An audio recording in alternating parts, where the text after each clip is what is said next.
Hello बच्चों, कैसे हैं आप सभी लोग। चलिए, तो पेपर आपको स्क्रीन पे दिखाई दे रहा होगा, तो पेपर का डिस्कशन स्टार्ट करेंगे बेटे हम लोग बिना किसी टाइम वेस्ट किए। आई होप आप लोगों का पेपर बहुत अच्छा हुआ होगा। चैप्टर इस बार आपके दो हैं, है ना। एक है आपका रिडॉक्स और एक है आपका इक्विलिब्रियम। इक्विलिब्रियम में दोनों ही चीजें हैं बेटे, केमिकल इक्विलिब्रियम भी है और आयनिक इक्विलिब्रियम भी है। ठीक है, तो क्वेश्चन नंबर 1 आपके स्क्रीन पे दिखाई दे रहा है ना। फर्स्ट क्वेश्चन जो है वो H2O लिक्विड से बन रहा है बेटे, H2O गैस। इक्विलिब्रियम जो है वो अटेन होता है 180 या 100 डिग्री पे। क्वेश्चन में कह रहा है कि अगर आप प्रेशर को इंक्रीज करते हैं तो क्या फर्क पड़ेगा। ठीक, देखिए प्रेशर इंक्रीज करने पे बेटे, according to Lee Chatelier's principal, कोई भी रिएक्शन उस तरफ शिफ्ट करेगा जहां पर प्रेशर क्या होता है, डिक्रीज हो जाए, है ना। और प्रेशर डिक्रीज करने के लिए आपको गैसेस के नंबर ऑफ मोल्स को कम करना होगा। ठीक है, तो ये वाली रिएक्शन गैसेस के नंबर ऑफ मोल किधर कम है बेटे, देखो जरा, इसमें है बैकवर्ड साइड में कम। ठीक है, तो अगर बैकवर्ड साइड में कम है तो इसका मतलब H2O लिक्विड बनना शुरू हो गया। ठीक, अब यही से सबको सोचना है कि अगर H2O लिक्विड बन रहा है 100 डिग्री पे ही, तो इसका मतलब अब वो बॉइलिंग पॉइंट नहीं रहा। ठीक है, क्योंकि बॉइलिंग पॉइंट पे वो गैसियस फेज में कन्वर्ट होता रहना चाहिए। ठीक है, तो अगर लिक्विड बनने लगा इसका मतलब क्या, वो बॉइलिंग पॉइंट के नीचे आ गया है। इसका मतलब ये हुआ कि अब ये बॉइलिंग पॉइंट नहीं, तो बॉइलिंग पॉइंट एलिवेटेड है ना, बॉइलिंग पॉइंट क्या हो गया, बढ़ गया है। ठीक है, तो आप बोलेंगे बॉइलिंग पॉइंट इंक्रीज, बिकॉज अब लिक्विड बन रहा है, गैस बनाने के लिए आपको और ज्यादा टेम्परेचर को इंक्रीज करना पड़ेगा। इसका मतलब बॉइलिंग पॉइंट इंक्रीज कर गया है। ठीक है, तो ये आपका Le Chatelier's principle, chemical equilibrium, first question. Okay, next question number 2 पे आते हैं बेटे। ये आपका पूछा गया है बेटे वैन टॉप इक्वेशन से, जिसमें देखिए केसी ये है 400 केल्विन पे और ये केसी है आपका 500 केल्विन पे। तो देखिए टेम्परेचर बढ़ रहा है तो केसी की वैल्यू भी बढ़ रही है ना। ये हमने एप्लीकेशन ऑफ इक्विलिब्रियम कांस्टेंट में, application of van't Hoff equation में कर रखा है कि अगर टेम्परेचर बढ़ता है तो केसी बढ़ेगा। तो वो कब हो सकता है बेटे, जब वो एंडोथर्मिक रिएक्शन होती है। और एंडोथर्मिक का मतलब क्या होता है कि एनर्जी जो है वो एब्सॉर्ब होगी। ठीक है, तो ये आपका second option. Next, which of the following will change the value of equilibrium constant. सिर्फ और सिर्फ टेम्परेचर है ना, हमने क्लास में 100 बार डिस्कस किया है equilibrium constant is a function of temperature only. Unit of equilibrium constant KP for the reaction this. अच्छा, केपी की जो वैल्यू है बेटे, देखिए वो केपी क्या हो जाएगा, simply partial pressure of CO2 है ना। और ये सॉलिड है, ये सॉलिड है, इन दोनों का कंसंट्रेशन रहता है 1। और पार्शियल प्रेशर ऑफ CO2 की जो यूनिट है वो यहाँ पर क्या हो जाएगी बेटे, बार, है ना। तो क्या आंसर हो जाएगा, फर्स्ट वाला। ठीक है, ये हो जाएगा बेटा फर्स्ट वाला। चलिए नेक्स्ट, 55 पे आते हैं। ये कह रहा है अगेन ली चैटलियस का ही सवाल है बेटे, ये फिर से एक एक्सोथर्मिक रिएक्शन है। देखिए +110 देख करके आप ये मत समझिएगा कि एंडोथर्मिक है, ये एक्सो है। क्यों, बिकॉज हीट रिलीज हो रहा है और ये +Q के फॉर्म में लिखा हुआ है, इसका मतलब हीट रिलीज हो रहा है। मतलब इसका जो डेल्टा H होगा ना, वो +110 नहीं होगा, वो -110 होगा। ठीक है, तो ये आपका एक एक्सोथर्मिक रिएक्शन है जो कि लोअर टेम्परेचर पे फेवर्ड होता है फॉरवर्ड डायरेक्शन में। ठीक है, तो लोअर टेम्परेचर वाले ये दो ऑप्शन है, 100 डिग्री 100 डिग्री, है ना, ये दोनों 500 है, तो ये फिट हो जाएगा। ठीक है, अच्छा अब प्रेशर वाला कैसे डिसाइड होगा बेटे, देखिए अब बोल रहे हैं मैक्सिमम फॉर्मेशन ऑफ प्रोडक्ट करना है, मतलब रिएक्शन को फॉरवर्ड लेके जाना है। ठीक है, तो आप याद करो कि अगर आप प्रेशर को इंक्रीज करते हो तो रिएक्शन जाती है कहाँ पे, जहां पर नंबर ऑफ गैसियस मोल्स कम हो जाए, ताकि प्रेशर भी कम हो जाए। ठीक है, तो ये गैसियस मोल्स कम किस डायरेक्शन में है, देखिए तो ये है बेटा 2 और 3, है ना, ये 5 है और यहाँ पर 3, तो यहाँ पर फॉरवर्ड में गैसियस मोल्स कम है, तो प्रेशर इंक्रीज करने पे रिएक्शन कहाँ जाएगी, फॉरवर्ड जाएगी। ठीक है, और आप चाहते भी यही है कि फॉरवर्ड ही जाए। तो इन दोनों में प्रेशर जो है वो ज्यादा किसमें है बेटे, थर्ड ऑप्शन में। ठीक है, तो higher pressure and lower temperature, इस पे ये वाली पर्टिकुलर रिएक्शन फेवर होती है इन फॉरवर्ड डायरेक्शन। ठीक है, सॉरी, ये हो गया बेटे 56, है ना, हाँ 56 पे आए थे हम लोग। डेल्टा H नेगेटिव है, which of the following statement is not true. अच्छा, एडिशन ऑफ CH4 और O2 at equilibrium will cause equilibrium shift to the right. हाँ ये तो सही है बेटे, है ना, प्रोडक्ट रिएक्टेंट ऐड करने पे रिएक्शन कहाँ शिफ्ट करती है, फॉरवर्ड डायरेक्शन में, है ना। ठीक है, तो ये काफी क्लियर है, रिएक्शन इज एक्सोथर्मिक। ठीक, हाँ ये डेल्टा H नेगेटिव है बेटे, एक्सोथर्मिक रिएक्शन है, करेक्ट है। At equilibrium the concentration of CO2 and H2O liquid are not equal. ठीक है, ये भी करेक्ट है, बिकॉज कह नहीं सकते आप, बिकॉज देखिए अगर ये 1 मोलर है, ये 2 मोलर है। ठीक है, तो ये अगर आपका स्टार्टिंग में 0 रहा होगा ये दोनों, तो जो रिएक्टेंट्स, जो प्रोडक्ट्स बनेंगे वो 1:2 में बनेंगे, तो नॉट इक्वल तो है। ठीक है, equilibrium constant for the reaction is given by this, है ना। तो ये आपका गलत है बेटा, है ना। क्यों गलत है? बिकॉज यहाँ पर O2 का आएगा स्क्वायर, O2 का स्क्वायर आएगा, क्योंकि O2 का जो कोफिशिएंट है वो 2 है, ठीक है। तो इसीलिए ये आपका नॉट ट्रू है, fourth option. Okay, next question पे आते हैं। For the reaction this delta H positive है at equilibrium which factor will not affect the concentration of NH3। देखिए डेल्टा एच पॉजिटिव है तो ऑब्वियसली टेम्परेचर से तो फर्क पड़ेगा, ठीक है। और वैसे भी किससे फर्क नहीं पड़ता है अमाउंट पे, वो सिर्फ एक ही चीज है बेटे, कैटलिस्ट, ठीक है। तो आंसर आपको दिख रहा है यहाँ पे कैटलिस्ट। इससे भी पड़ेगा, इससे भी पड़ेगा, इससे भी पड़ेगा, है ना। तो आंसर क्या हो जाएगा बेटे आपका? Catalyst. Okay, next, the value of equilibrium constant Kp is this, what does it indicate. देखो अगर Kp की वैल्यू बहुत कम है तो इसका मतलब क्या होता है बेटे, कि ऑलमोस्ट जितने भी रिएक्टेंट्स है वो लेफ्ट अनरिएक्टेड है, ठीक है। तो देखते हैं ऐसा ऑप्शन कहाँ है। Products are more stable than reactants, नहीं गलत है ये, उल्टा होगा, क्योंकि अगर रिएक्टेंट रिएक्ट नहीं कर रहा है इसका मतलब वो स्टेबल है, ठीक। Reactants are very less dissociated, हाँ ये करेक्ट है बेटे। Reactants are more stable than product, ये भी सही है, ठीक है। मैंने बताया कि टूथ मेरा इसका मतलब वो स्टेबल है। Value of Kc will be less than Kp, है ना। तो इसके लिए आप रिलेशन यूज करोगे, Kp is equals to Kc और RT की power delta Ng। Delta Ng की वैल्यू है बेटे 2 माइनस 1 1, ये आपका डेल्टा Ng है। तो देखिए ये नंबर 1 से बड़ा है, ये नंबर 1 से बड़ा है, ठीक है। तो Kp बड़ा हो जाएगा किससे बेटे? Kc से। Kp बड़ा हो जाएगा Kc से, तो ये कह रहा है value of Kc will be less, हाँ ठीक है करेक्ट है, क्योंकि Kp बड़ा है तो Kc छोटा हो जाएगा, ठीक है। तो इसका मतलब सेकंड, थर्ड एंड फोर्थ, हाँ ये रहा बेटा ऑप्शन आपका, ऑप्शन नंबर 3 है ना, क्वेश्चन नंबर 58। अभी तक हमने जो भी क्वेश्चंस किए हैं वो सभी इक्विलिब्रियम के ही आए हैं बेटे, अभी तक रिडॉक्स नहीं आया बेटे, और वो भी केमिकल इक्विलिब्रियम का आया है ना, तो आयनिक आयनिक भी नहीं आया। इनमें से किस रिएक्शन के लिए Kp Kc से बड़ा है? वही सेम चीज जो पिछला क्वेश्चन है देखना है बेटा आपको, वैसे ही Kp Kc से बड़ा कब होगा? जब डेल्टा Ng की वैल्यू क्या होगी? आपकी पॉजिटिव होगी, ठीक है। तो इसमें तो डेल्टा Ng जीरो है, ये नहीं हो सकता है। इसमें डेल्टा Ng जीरो है, बैलेंस रिएक्शन, हाँ बैलेंस, इसमें भी नहीं हो सकता है। इसमें डेल्टा Ng पॉजिटिव है बेटे, इसमें भी जीरो है, ये नहीं हो सकता है, ठीक है। तो आंसर क्या हो जाएगा आपका? थर्ड ऑप्शन, ठीक है, Kp Kc का रिलेशन। Next, 60 the following reaction nearly proceeds to completion. देखिए जो जिन रिएक्शंस का इक्विलिब्रियम कांस्टेंट काफी ज्यादा हाई होता है वो ऑलमोस्ट क्या होते हैं बेटे? कंप्लीशन की तरफ जाते हैं, मतलब all of the reactants gets converted into product, ठीक है। तो देखो ये सभी का जो केसी अगर आप देखें तो काफी हाई है सभी का, तो इसीलिए क्या आंसर हो जाएगा बेटे? ऑल ऑफ द अबव, सारी ये चीजें बहुत तेजी से फॉरवर्ड की तरफ जाती हैं, ठीक है। Salt which will have the highest pH, ये आ गया बेटे आपका अब आयनिक इक्विलिब्रियम। आयनिक से क्वेश्चन है, टॉपिक है हाइड्रोलिसिस, ठीक है।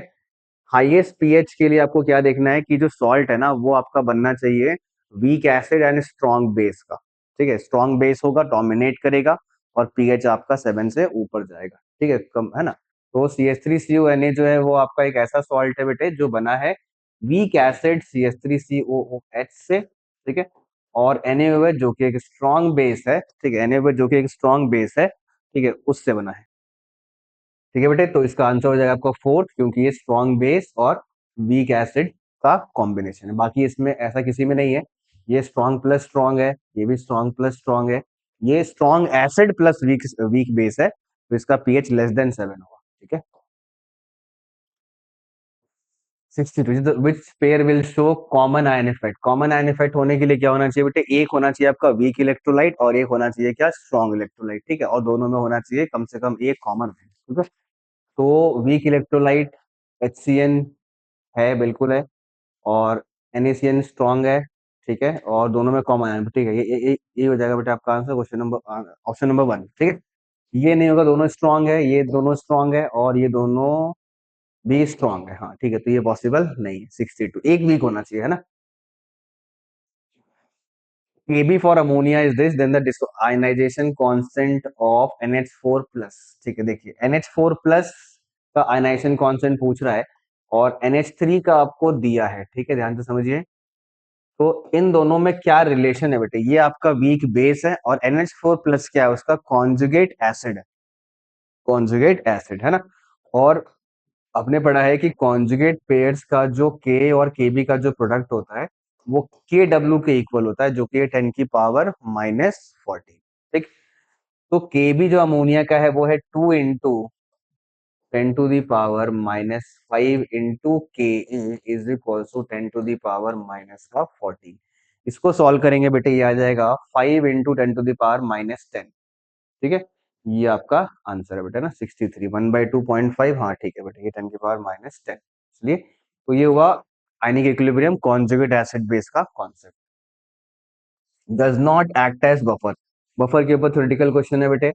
ये आपका एक वीक एसिड है, क्या क्या होना चाहिए आपको पता होगा। बफर में एक वीक एसिड और उसका कॉन्जुगेट बेस चाहिए, किसी सॉल्ट से आना चाहिए। ठीक है, तो ये बिल्कुल करेक्ट कॉम्बो है।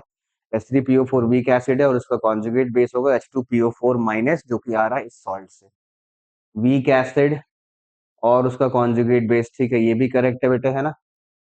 ये भी बफर की तरह काम कर रहा है, ये तो बहुत कॉमन एग्जांपल, ये तो करेगा ही। ठीक है, ये नहीं करेगा बिकॉज H2SO4 वीक एसिड नहीं है, ये एक स्ट्रॉन्ग एसिड है। उसका कॉन्जुगेट बेस तो मिल रहा है आपको, पर एसिड का नेचर कैसा होना चाहिए, वीक होना चाहिए। ठीक है, इसलिए आंसर हो जाएगा बेटे आपका फोर्थ वाला 64 का। Okay, next 65।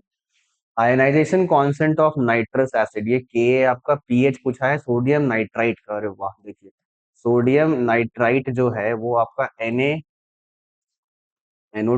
ठीक है, ये आपका सोडियम नाइट्राइट है जो कि एक सॉल्ट है, किसका बेटे, NaOH का। और आपका जो ये एसिड है नाइट्रस एसिड, ठीक है, HNO2 और NaOH का सॉल्ट है। तो ये जो सॉल्ट है, इस सॉल्ट का पीएच आप कैसे निकालते हैं बेटे, तो इसके लिए आप लगाएंगे हाइड्रोलिसिस का फॉर्मूला।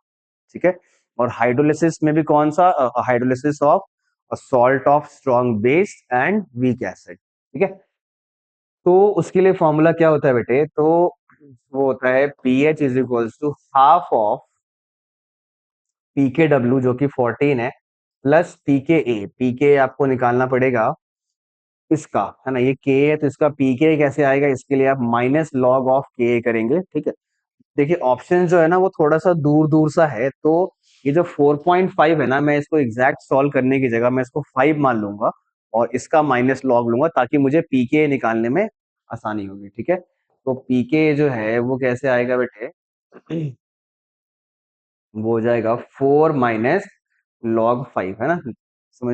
समझिएगा क्या बोल रहा हूँ मैं। इस 4.5 को मैंने क्या लिख दिया, 5 लिख दिया अप्रॉक्स में। ठीक है, 4 - log 5। ठीक है, तो ये हुआ पीके प्लस 4 - log 5। और जो कंसंट्रेशन है वो आपका है log C होता है फॉर्मूला लास्ट टर्म। ठीक है, तो वो हो जाएगा log ऑफ C, मतलब log ऑफ 10⁻⁻²। ठीक है, तो 14 प्लस 4 18, -2 हो रहा है 16। 16 -log 5 होगा बेटे ये 0.70, और ये हो जाएगा बाई 2, तो दिस विल बी अप्रोक्सीमेटली 15.3 के आसपास। ठीक है, तो इसको आप 2 से डिवाइड करोगे तो ये 7 पॉइंट समथिंग आएगा बेटे, और ऐसा ऑप्शन आपका सिर्फ एक ही है। ठीक है, तो 7.67 आपका ये अप्रॉक्स में आंसर आ रहा है। ठीक है, तो ये वाला थोड़ा सा आपको इस स्टेप में स्मार्टली सॉल्व करना था, क्योंकि ये 4.5 है, तो इसका भी लॉग ऐसे निकाल सकते हैं आप 9 × 5 लिख करके, पर वो थोड़ा टाइम टेकिंग हो सकता था, इसलिए हमने उसको अप्रॉक्स में 5 मान लिया। ठीक है, चलिए, ये आपका एक न्यूमेरिकल अच्छा आया है जिसमें कि टाइम लग सकता था बच्चों को। अब देखिए KSP जो है वो आपका कैल्शियम हाइड्रोक्साइड का दे रखा है इतना, pH of the saturated solution of COH whole 2। देखिए KSP आपको दिया है कैल्शियम हाइड्रोक्साइड, जो कि एक AB2 टाइप का सॉल्ट है, AB2, जिसका KSP होता है बेटे 4s³ है ना। ये आप क्लास नोट चेक करेंगे उसमें मिलेगा आपको। और इसको सॉल्व करने पे बनेगा 5 × 10⁻⁻⁻, ये आपका KSP को हमने अरेंज करके लिखा है ना, एक डेसिमल को शिफ्ट कर दिया है। अच्छा, अब इसको जब सॉल्व करेंगे आप, तो सॉल्युबिलिटी प्रोडक्ट ये है ना, ठीक है, the pH of the saturated solution of, ठीक है जी, तो आपको मतलब OH माइनस की कंसंट्रेशन चाहिए बेसिकली, तो इसके लिए आप S निकालेंगे, है ना। S निकालने के लिए क्या करना होगा, तो S इज इक्वल्स टू हो जाएगा बेटे क्या, 5/4 मल्टीप्लाइड बाई 10⁻⁻, क्या, माइनस क्या 16, -16। ठीक है, तो इसमें क्यूब रूट कैसे सॉल्व करोगे आप, क्यूब रूट में तो समझ सकते हैं आप।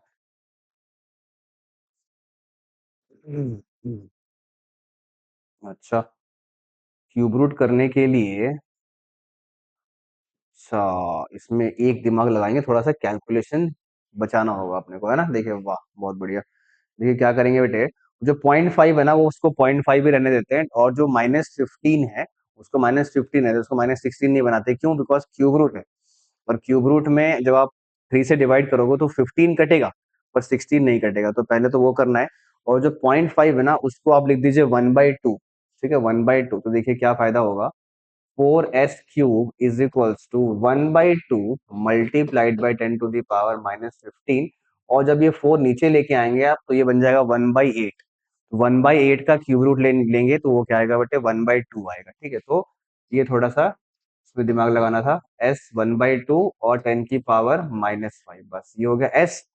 लेकिन आपका जो OH माइनस का कंसंट्रेशन है ना वो s नहीं है, वो 2s है, ट्वाइस ऑफ s है। ठीक है, तो 2s जब करेंगे आप तो वो इससे 2 से मल्टीप्लाई होगा, और ये हो जाएगा 10⁻⁻5 मोलर। ठीक है, ये है आपका 2s के बराबर। अब इसका निगेटिव लॉग लोगे बेटे, ये हो जाएगा POH, POH विल बी 5, तो देयरफॉर pH विल बी 9। ठीक है, तो pH आपका क्या है बेटे, 9, ये आपका आंसर है। ठीक है, तो ये थोड़ा सा कैलकुलेशन वाइज ट्रिकी था, पर डुएबल है। ठीक है, चलिए नेक्स्ट क्वेश्चन पे आते हैं। हाइड्रोजन आयन कंसंट्रेशन दिया है, पीएच पूछा है बेटे। ठीक है, तो इसका आपको सिंपली माइनस लॉग लेना होगा। तो आप क्या करेंगे, माइनस लॉग लेंगे तो 4 - log 5, दिस विल बी 3.3, है ना, 3.3, बिकॉज log 5 जो होता है वो आपका 0.7 होता है, इसीलिए पुट करेंगे तो 3.3 आएगा बेटे। Okay, next. अभी हम लोग आयनिक पे ही चल रहे हैं। ठीक है, अभी तक रिडॉक्स नहीं आया बेटे। चलिए खैर आगे बढ़ते हैं।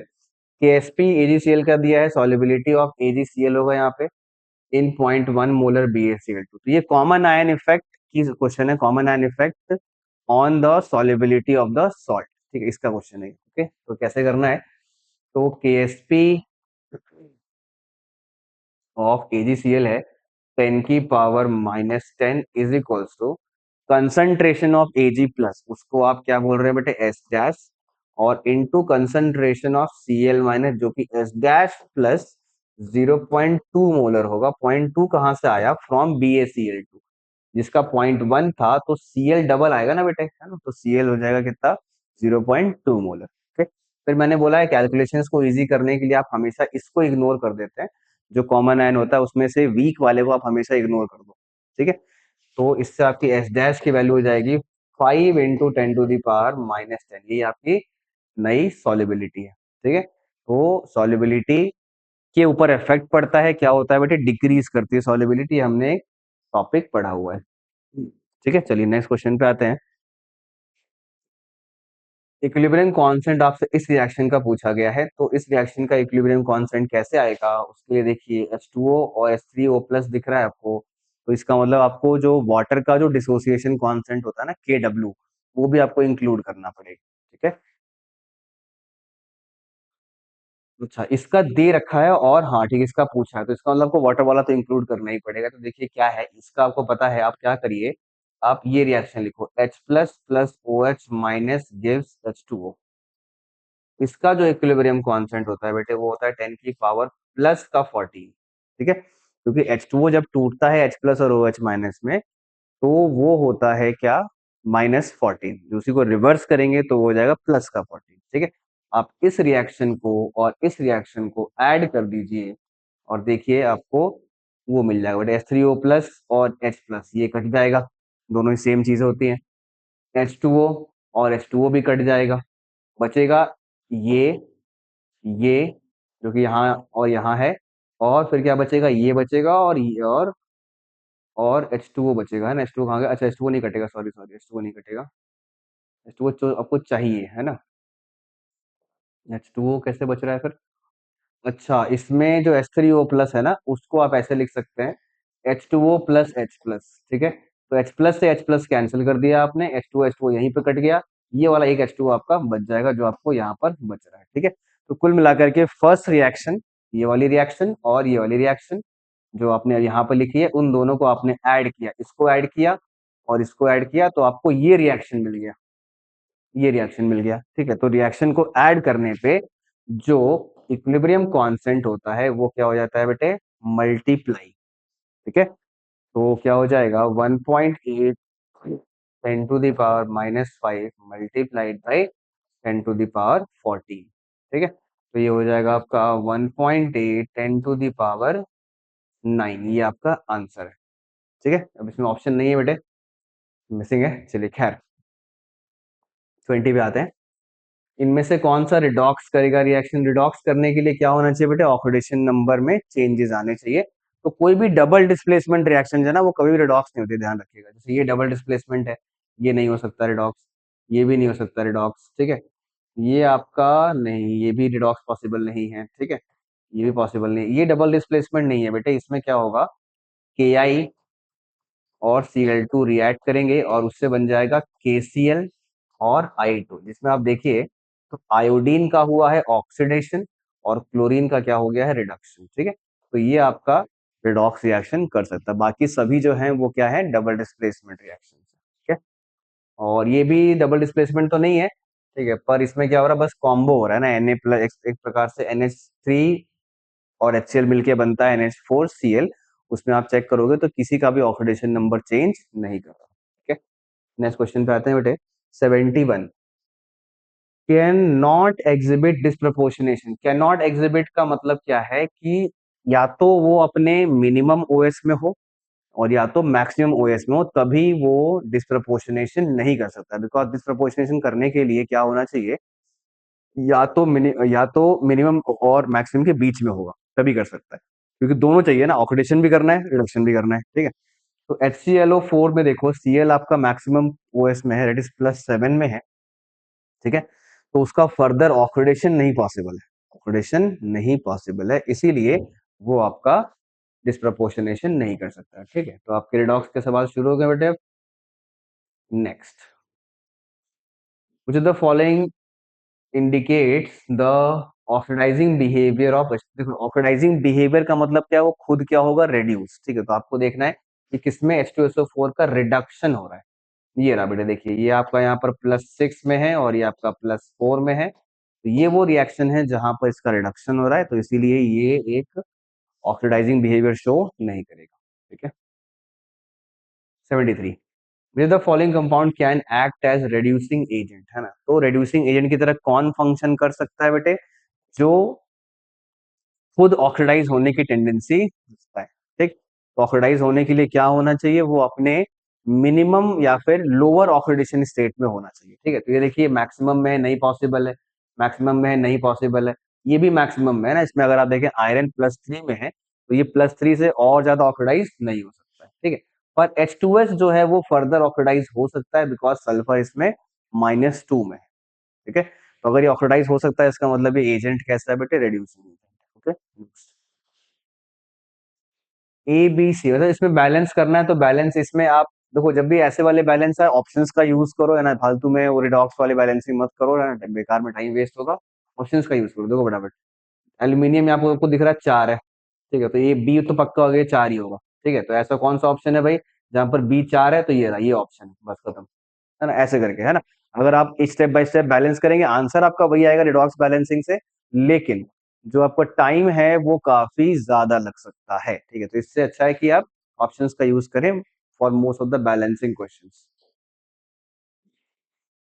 The following is strongest oxidizing agent. Strongest oxidizing का मतलब क्या होता है बेटे, जो खुद क्या हो सकता है, रेड्यूस हो सकता है ना। और खुद रेड्यूस होने के लिए क्या होना चाहिए, best highest positive reduction potential, है ना। ये हमने इलेक्ट्रोकेमिस्ट्री में भी किया है और रिडॉक्स में भी किया है, ठीक है। हाईएस्ट पॉजिटिव रिडक्शन पोटेंशियल कहाँ पर है, देखिए ये रहा, ठीक है। तो ये MnO4- जो आपका क्या हो जाएगा बेटे, बेस्ट ऑक्सीडाइजिंग एजेंट, ठीक है। नेक्स्ट, चलिए हाफ में हम लोग आ गए बेटे। अब नेक्स्ट हाफ बचा है, देखिए electron required to reduce X mole of this to this. देखिए तो इसके लिए हमने पढ़ा है बेटे क्या, एन फैक्टर। इसका जो एन फैक्टर है वो +7 है, मतलब इसका जो ऑक्सीडेशन स्टेट है, और इसका ऑक्सीडेशन स्टेट +2 है। चेंज है कितने का बेटे, 5 का। और मोल कितने हैं, X मोल है, ठीक है। तो एक मोल जो है वो आपका MnO4- जब इसमें कन्वर्ट होगा, ठीक है, तो उसके लिए 5 मोल इलेक्ट्रॉन लग रहा है। तो X मोल के लिए क्या लगेगा, X × 5, ठीक है।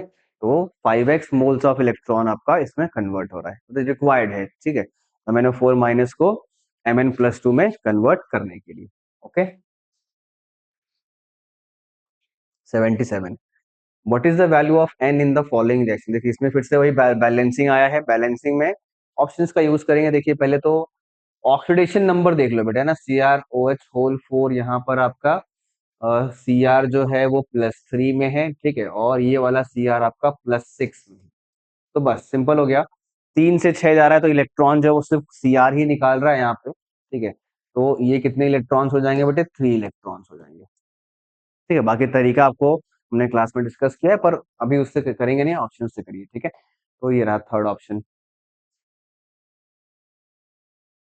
Coefficient of H+ and SO4 2- will be respectively. अच्छा देखिए इसमें जो है बाकी कोफिशिएंट्स नहीं मेंशन किए बेटे, सिर्फ 2 का पूछा है और बाकी का लिखा भी नहीं है, तो फिर आपको इसको बैलेंस करना पड़ेगा प्रॉपरली बाय मेथड, ठीक है, और कोई तरीका इसमें नहीं है, तो वही कर लेते हैं, ठीक है।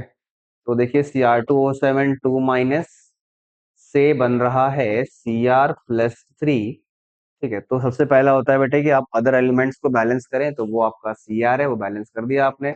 ऑक्सीजन के लिए आप H2O यूज करते हैं, 7H2O, और फिर हाइड्रोजन के लिए 14H+ यूज करते हैं, और इलेक्ट्रॉन के लिए आप, मतलब चार्ज के लिए आप इलेक्ट्रॉन यूज करते हैं, तो वो आप बैलेंस करेंगे, 6 इलेक्ट्रॉन यहाँ पर ऐड करना पड़ेगा, ठीक है।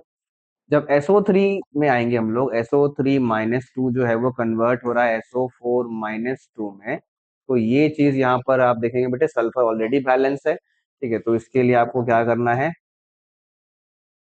सल्फर ऑलरेडी बैलेंस था, इसीलिए हमने क्या किया, वहां पर ऑक्सीजन को बैलेंस किया H2 ऐड करके, फिर हाइड्रोजन बैलेंस किया 2H+ ऐड करके, और फिर 2 इलेक्ट्रॉन ऐड कर दिया ताकि चार्ज भी बैलेंस हो जाए, ठीक है।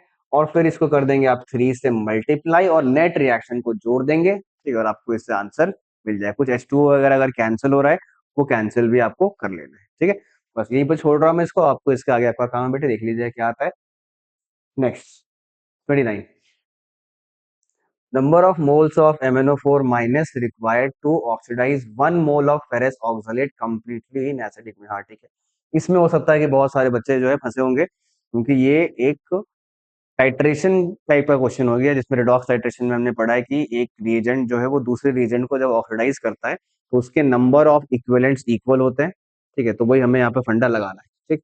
तो इसका मोल आपसे पूछा गया है, तो इसके इक्विवेलेंट और इसके इक्विवेलेंट इक्वल होंगे पहले तो, ठीक है, और इक्विवेलेंट निकाला कैसे जाता है बेटे, तो मोल इंटू एन फैक्टर करते हैं, ठीक है, तो जिसमें इसका जो मोल है वो रहेगा 1, मतलब सॉरी मोल एक्स पूछा गया है, और एन फैक्टर इसका है 5। क्यों? बिकॉज एसिडिक मीडियम में MnO4- कन्वर्ट होता है Mn+2 में, ठीक है, चेंज 5 का, इसीलिए एन फैक्टर 5 है, ठीक है बेटे। तो इक्विवेलेंट हो गया x × 5।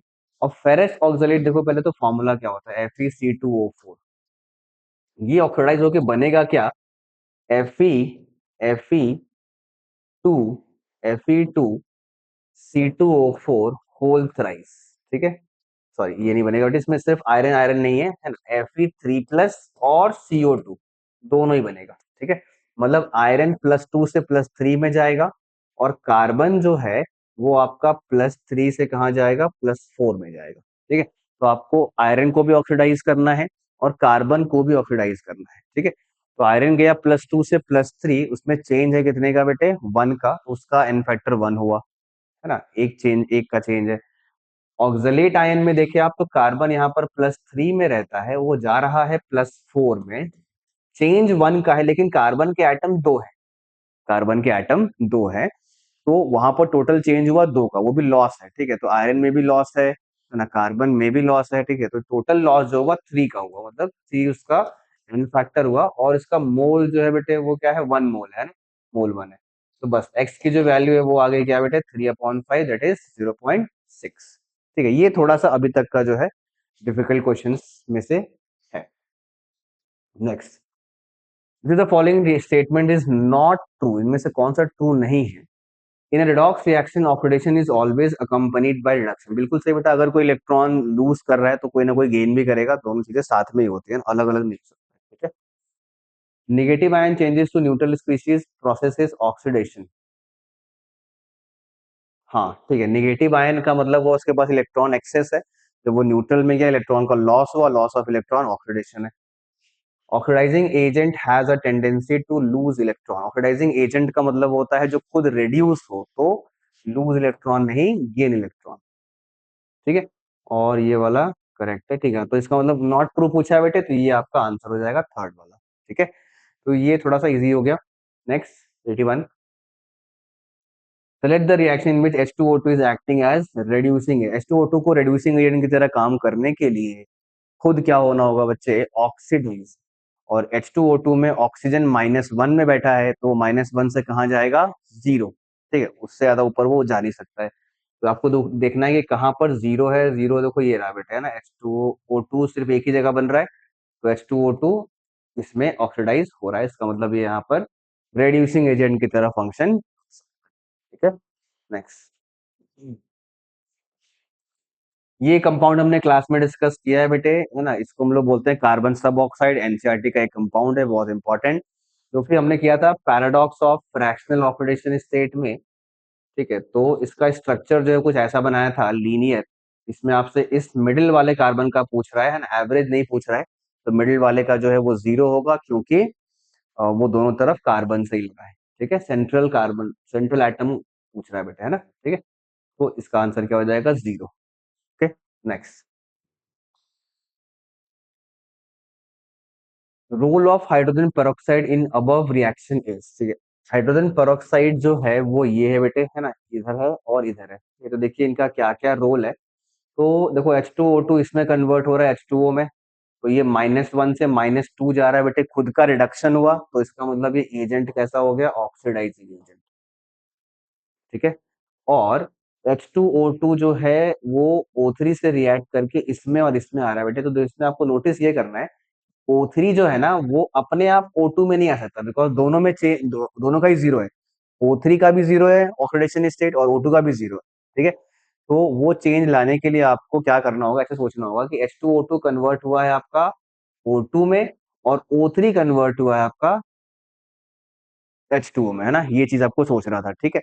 तो H2O2 में -1 में है बेटा ऑक्सीजन, और यहाँ पर है 0, तो क्योंकि इसका ऑक्सीडेशन हुआ है इसीलिए ये होगा रेड्यूसिंग एजेंट, ठीक है। तो ये आपका रेड्यूसिंग एजेंट हो गया, रेड्यूसिंग एजेंट, ठीक है। तो reducing in A and oxidizing in B, ये आपका सेकंड ऑप्शन, ठीक है, 83 नंबर। 84 CrO5, है ना, ये आपका है बेटे एक बटरफ्लाई लाइक स्ट्रक्चर, ये हमने पढ़ा हुआ है, ठीक है। इसका कुछ स्ट्रक्चर ऐसा बनता है, दो दो परऑक्सी लिंकेज होते हैं, ठीक है, हमने पढ़ा है, इसको बोलते हैं क्या, बटरफ्लाई लाइक स्ट्रक्चर, ठीक है, जिसमें Cr का जो ऑक्सीडेशन स्टेट है बेटे वो क्या आएगा, +6 हो जाएगा, ठीक है, क्योंकि वो आसपास ऑक्सीजन से जुड़ा है, जिसमें कि बॉन्ड नंबर ऑफ बॉन्ड्स क्या है, 6 है, नंबर ऑफ बॉन्ड्स है 6, ठीक। नेक्स्ट आते हैं बेटे 85, ठीक है। इसमें कह रहा है कि इनमें से lowest nitrogen, lowest oxidation state जो है वो कहाँ पर है, तो आपको एक एक करके चेक करना होगा बेटे, कोई शॉर्टकट नहीं है, चेक करना ही पड़ेगा। N2O5 में जो नाइट्रोजन है वो आपका +5 है, ठीक है, और जो NH4OH में है उसमें देखिए क्या है, NH4 प्लस और OH माइनस, ठीक है, इसमें N जो है बेटा वो आपका -3 में रहेगा, ठीक है, और नाइट्रोजन का जो लोएस्ट OH होता है वो -3 ही होता है, ठीक है, तो इसीलिए क्या आंसर हो जाएगा बेटे आपका second, 85। Homogeneous equilibrium among the following, homogeneous का मतलब क्या बेटा, जहां पर सभी का फेज सेम होता है, सारे रिएक्टेंट्स का, प्रोडक्ट्स का, सबका फेज क्या हो, सेम हो। तो देखिए फेज मेंशन करना है, a q a q a q a q, liquid भी उसी फेज में आ गया, लिक्विड फेज में आ गया, ए क्यू, गैस गैस गैस, ठीक है, तो आंसर क्या हो जाएगा बेटे, ऑल ऑफ दीज, ठीक। नेक्स्ट, डेल्टा जी नॉट आपको दे रखा है, इक्विलिब्रियम कांस्टेंट पूछा है बेटे, डेल्टा जी नॉट का जो फॉर्मूला होता है इक्विलिब्रियम कांस्टेंट के साथ रिलेट करके, वो होता है -2.303 RT लॉग ऑफ Kc, ठीक है।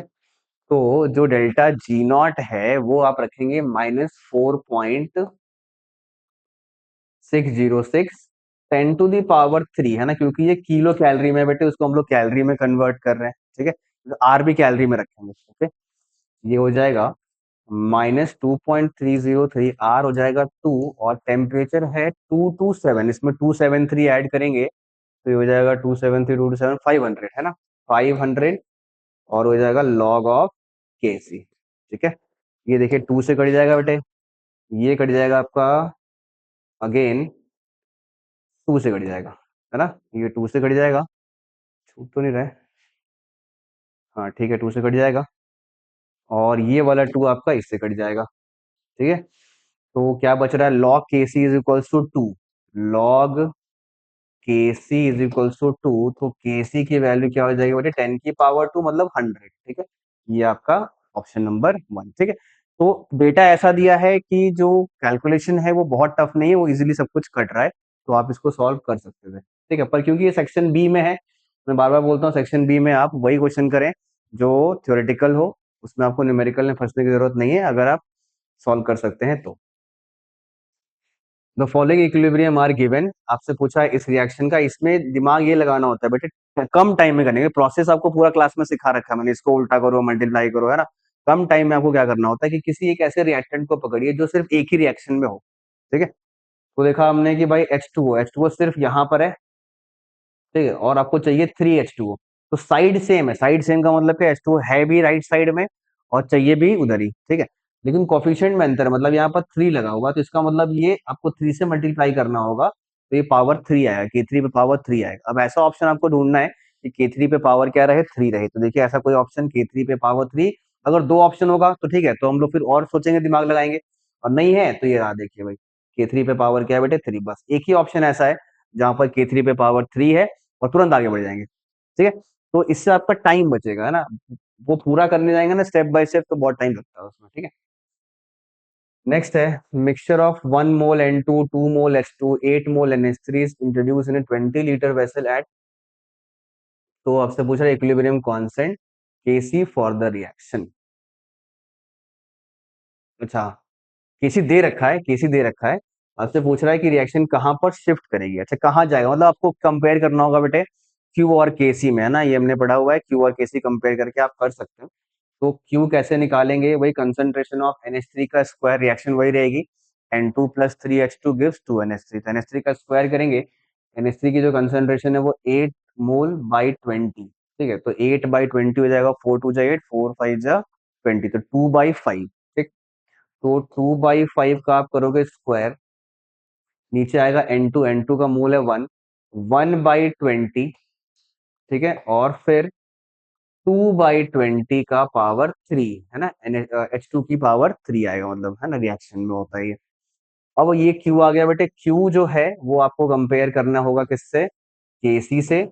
तो रूल्स क्या क्या है, Q less than Kc reaction forward, Q greater than Kc reaction backward, Q equal to Kc already at equilibrium. ठीक है, तो ये आपको सॉल्व करके देखना पड़ेगा बेटे, इसमें जहां तक मुझे लग रहा है 2020 है ना, ये काफी ऊपर जाएगा, ऊपर जाएगा तो क्यू किसी से बड़ा ही आना चाहिए। ठीक है, तो ऐसे में रिएक्शन बैकवर्ड जाएगा, पर ये गैस है मेरा, आप एक बार क्यू एग्जैक्ट निकाल के देख लीजिएगा। ठीक है, for a gaseous reaction this at equilibrium partial pressure they they this, total pressure आपको 3.2 दिया है बेटे, केपी पूछा है, देखिए तो जो टोटल प्रेशर है वो 3.2 है, और आपको दो गैस का दिया है H2 का और N2 का, तो आप NH3 कैसे निकालोगे, टोटल में से इन दोनों का माइनस कर दो, आपको पार्शियल प्रेशर ऑफ NH3 मिल जाएगा। ठीक है, वो हो जाएगा कितना, 0.8 हो जाएगा, हाँ, तो पार्शियल प्रेशर ऑफ NH3 आ गया बेटे, टोटल 3.2 था, उसमें से ये दोनों माइनस कर दिया आपने, तो 0.8 हो गया, 0.818। ठीक है, अब Kp कैसे आएगा, NH3 का स्क्वायर करेंगे, 0.8 का स्क्वायर बाई N2 है पॉइंट, N2 का 1.6 है ना, N2 का 1.6 है, और H2 का है 0.8 का क्यूब, 0.8 का क्यूब। ठीक है, बस इसको सॉल्व करेंगे बेटे, ये 0.8 हो जाएगा। ठीक है, इससे आपको आंसर मिल जाएगा, इसको सॉल्व करना पड़ेगा। ओके, हाँ ठीक है, नेक्स्ट 41, बफर सोल्यूशन प्रिपेयर किया गया है 0.1 molar ammonia and 1 molar ammonium chloride से, है ना, तो ये आपका एक बेसिक बफर हो जाएगा बेटे, एक वीक बेस और उसके सॉल्ट का जो है बफर है, जो कि एक बेसिक बफर कहलाता है। ठीक है, तो आपको POH निकालना होगा, फिर बाद में पीएच निकालेंगे, तो पीके बी है बेटा 5, प्लस लॉग ऑफ, होता है क्या formula, log of salt by base. तो सॉल्ट आपका क्या है, देखिए 1 है, कंसंट्रेशन सॉल्ट बाई बेस, ठीक है। और जो बेस है वो है 0.1, तो ये ऊपर जाएगा, ये 10 हो जाएगा बेटे, 5 लॉग 10 होता है 1, 5 प्लस 1 6, पीओएच 6, तो पीएच कितना हो जाएगा, 8 हो जाएगा, ठीक है। तो ये आपको आंसर है, ठीक है। पीओएच 6 आ रहा है तो पीएच हो जाएगा 8। Okay, next 92, if a solution with pH 2 is diluted to double the volume the pH of the solution, नहीं नहीं नहीं, हिसाब से गलत है भाई। pH 2 जो है, अगर आप उसको pH 1 पे लाना चाहते हैं तो वॉल्यूम डबल करने से नहीं आएगा ना, वो आपको निकालना होता है कि कितना वॉल्यूम ऐड करें कि आपका pH जो है वो 1 पे आ जाए, ठीक है। तो ये गलत हो गया। pH of strong acid increases on dilution, ये करेक्ट है बेटे। एसिड का pH चाहे वो स्ट्रॉन्ग हो चाहे वीक हो, आप डाइल्यूट करोगे तो pH बढ़ता है ना। Incorrect and R is correct. Next 93, pH of an aqueous solution of 1 molar ammonium, देखिए अमोनियम फॉर्मेट जो है ना वो आपका एक सॉल्ट है बेटा, जो कि बना है एक वीक बेस NH4OH से और वीक एसिड HCOOH से, ठीक है। तो ये दोनों ही क्योंकि वीक है तो आपको लगाना होगा hydrolysis of the salt of weak acid and weak base वाला फॉर्मूला, जिसका फॉर्मूला होता है pH is equal to half of PKW जो कि 14 है, प्लस पीके आपका 3.8 और माइनस पीकेबी जो कि 4.8, ठीक है। तो ये हो रहा है बेटे -1, ठीक है। 14 -1 है आपका 13, 13/2 क्या है 6.5, ठीक है। तो ये आपका सॉल्ट आइडेंटिफाई करना था इसमें मेजर पोर्शन, अगर आपने सॉल्ट पहचान लिया तो इसका मतलब आप सही कर जाओगे उस सवाल को, ठीक। नेक्स्ट, कॉन्जुगेट बेस कैसे निकालते हैं बेटे, एसिड से H प्लस निकाल दो, जो वही वही कहलाता है क्या कॉन्जुगेट बेस। तो इससे अगर आप एक H प्लस निकालोगे तो ये बनेगा, SO4 भी बोल सकते हैं आप, लेकिन वो इसका कॉन्जुगेट बेस होगा। आपसे पूछा है इसका इमीडिएट वाला, आपको मोस्टली बताना होता है, ठीक है। 95, इनमें से कौन सा लुइस एसिड की तरह ऐड करता है। लुइस एसिड क्या होते हैं बेटे, जो इलेक्ट्रॉन डेफिशिएंट चीजें होती हैं, जो इलेक्ट्रॉन को गेन कर सकती हैं, वो आपकी लुइस एसिड होती है, ठीक है। तो ये एग्जांपल तो क्लास में भी किया हमने, AlCl3 is acidic in nature because इसका ऑक्टेट इनकम्प्लीट होता है। 0.5 मोल CH3CONA मिक्स किया गया है 0.2 मोल ऑफ HCl के साथ, तो pH of the resulting solution will be. अच्छा देखिए, CH3CONA ना वो एक बेसिक सॉल्ट है। बेसिक सॉल्ट क्यों बोल रहे हैं, बिकॉज ये NaOH और CH3COH से बना, मतलब बेसिक है नेचर में, ठीक है। तो अगर ये बेसिक है नेचर में तो ऑब्वियसली एसिड से रिएक्ट करेगा पहले, है ना। और क्या क्या बनेगा बेटे, वो बन जाएगा CH3COH, ठीक है। और क्या बन जाएगा, NaCl, ओके। जिससे कि जो मकसद होता है वो क्या होता है कि आप एक न्यूट्रल सॉल्ट बनाइए, ठीक है, एसिड मिलाने से। तो जिसमें कि NaCl क्या है, आपका एक न्यूट्रल सॉल्ट है। देखिए इसका जो मोल है वो है 0.5 और इसका जो मोल है वो है 0.2। 0.2 मोल की रिएक्शन होगी, ये बच जाएगा 0.3, बिकॉज 1:1 रेशियो भी है, ठीक है। और ये बन जाएगा 0.2। तो अब देखो ये तो मतलब ही नहीं, इससे बन रहा है ये भी, पर इससे मतलब नहीं है। ये आपका एक वीक एसिड है और ये आपका उसका सॉल्ट है, ठीक है। तो ये दोनों का जो कॉम्बो होता है CH3COH और CH3CONA, ये होता है बफर सॉल्यूशन, ठीक है। तो आपको लगाना है बफर वाला फॉर्मूला। तो बफर कैसे आएगा, पीएच पीके क्या है बेटे 4.74 plus log of salt, salt का मतलब CH3CONA, ठीक है, जो कि है 0.3। वैसे यहाँ पर होता तो कंसंट्रेशन है, पर हम लोग मोल बाय मोल भी करते हैं क्योंकि वॉल्यूम वाला टर्म वैसे भी कैंसिल हो जाता है, ठीक है। तो ये और ये कट जाएगा, ये हो जाएगा पॉइंट log 3 माइनस log 2, 4.74 में कुछ ऐड ही होगा बेटे, है ना। तो आपका ये आंसर आना चाहिए, ठीक है। ये है 4.92, ठीक है। log 3 बाकी आप सॉल्व कर लीजिएगा। log 3 होता है 0.47 और माइनस हो जाता है ये बेटे 0.30, तो 0.17 ऐड हो रहा है, ठीक है। तो 4774 और 17 ऐड करेंगे तो ये 92 के आसपास ही आएगा, ठीक है। 7 4 11, हाँ ठीक है, वही वही आएगा बेटे।